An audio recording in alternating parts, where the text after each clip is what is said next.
नमस्कार। आज आसतु आमे बनैबा भजी स्टाइल स्पाइसी चिकेन करी। चिकेन को एमिति बनै थरे खातु देखिबे टेस्ट आपण जमा भी भूली पारिबेनी। एही स्पाइसी चिकेन करी पाई देखंतु प्रथमे मु आधा केजी चिकेन नेची ओ एहाकू भलो से धोई सफा कर नेची। चिकेन जेमिति जमा पानी रहिबनी।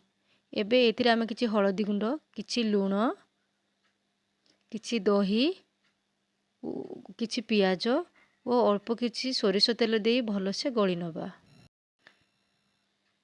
देखंतु मु एबे चिकेन टी को भलो से गळी नेउची। ताहापरे याकू मैरिनेशन पई साइड रे किछि समय रखि दबा। देखंतु एबे मु किछि आलू को काटी की धोई नेइची ओ एथरे लूण गुळे देइची। एबे याकू साइड रे रखि दबा। एही रेसिपी रे आलू ऑप्शनल अछि। जदि आपन को आलू पसंद नाही ताहाले आपण आलू न पके मध्य सेमिति रोसई करि परिबे। एबे चलंतु आमे एही रेसिपी पई मसाला प्रस्तुत करिबा। देखंतु गोटे गिना रे मु किछि अदा, रसुण ओ सुखला लंका को नेइची। एबे एहाकू आमे गोटे स्मूथ पेस्ट बनै नबा। एबे देखंतु 4 रु 5 टा प्याज को मु छोटो छोटो करी काटि नेइची ओ गोटे टमाटो को छोटो छोटो करी काटि नेइची ओ किछि गोटा गरम मसला नेइची। एबे गैस रो फ्लेम ऑन करिबा ओ सेतिरे गोटे कढ़ई बसेबा। कढ़ई गरम होला परे आमे एथिरे किछि तेल दबा। तेल गरम होला परे आमे काटि के रखिथिबा आलू को सब एथिरे पकेइबा। आलू को मीडियम फ्लेम रे एपट सेपट करी भलो से भाजीबा। देखंतु आलू रो कलर केते सुंदर हे आसलानी। चलंतु एबे भजा हेतिबा आलू सब को गोटे प्लेट रे काढी नबा।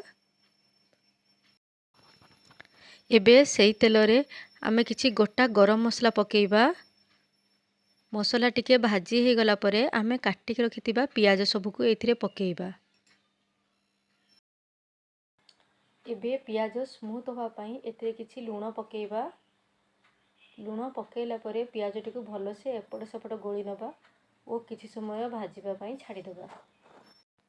पियाज को रेगुलर एमिति गोली नबा। देखंतु एबे पियाज भलो से भाजी आसलानी। पियाज रो कलर मध्य गोल्डन कलर हे आसलानी। एबे एइथिरे आमे पेस्ट करी रखिथिबा अदा रसुण को पकेइबा। अदा रसुण को भलो से गोळेई नबा ओ मीडियम फ्लेम रे मसला टिको भलो से कसिबा। मसला कसिला समय मसला को रेगुलर एमिति गोळौथिबे। एबे मु गोटे गिना रे किछि काश्मीर लंका गुण नेइची, किछि धनिया गुण नेइची, किछि हळदी गुण नेइची ओ किछि जीरा गुण नेइची। एथिरे अल्प किछि पानी मिसई ताकू भलो से गोळेई नेइची। ए मसला सब मु मोर चिकेन रो क्वांटिटी अनुसार नेइची। आपण मध्य आपणकर चिकेन रो क्वांटिटी देखि ए मसला सब नेबे।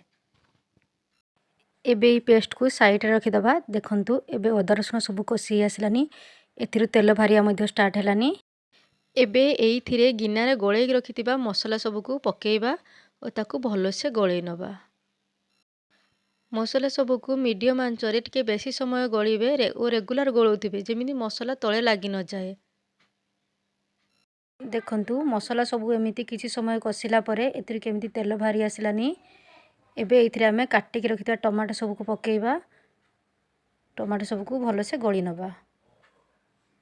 मीडियम फ्लेम रे एमिति टमाटो टिको 2 रु 3 मिनिट कसिबा। देखंतु टमाटो एबे सब कसी हे गलानी। एथिरु केते सुंदर तेल भारिया स्टार्ट हेलानी।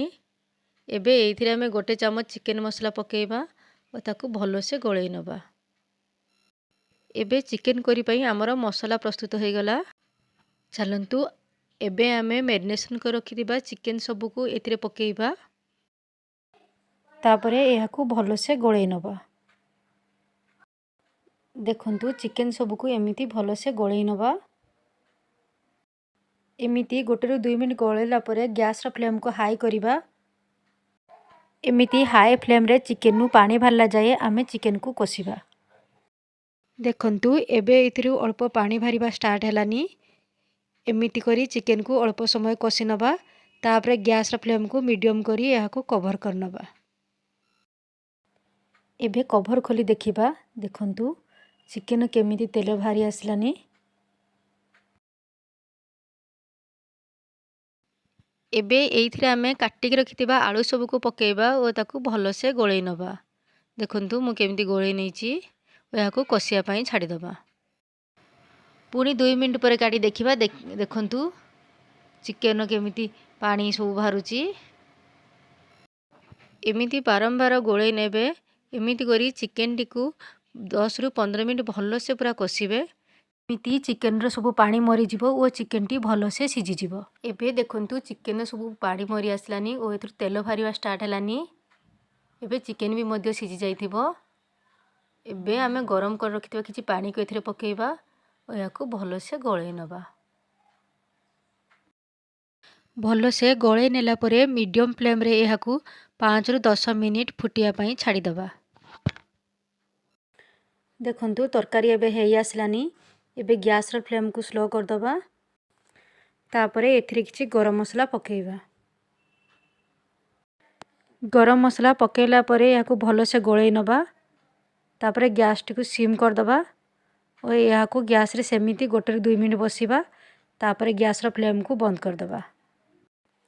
एबे प्रस्तुत हो गला आपणकर भोजी स्टाइल स्पाइसी चिकेन करी।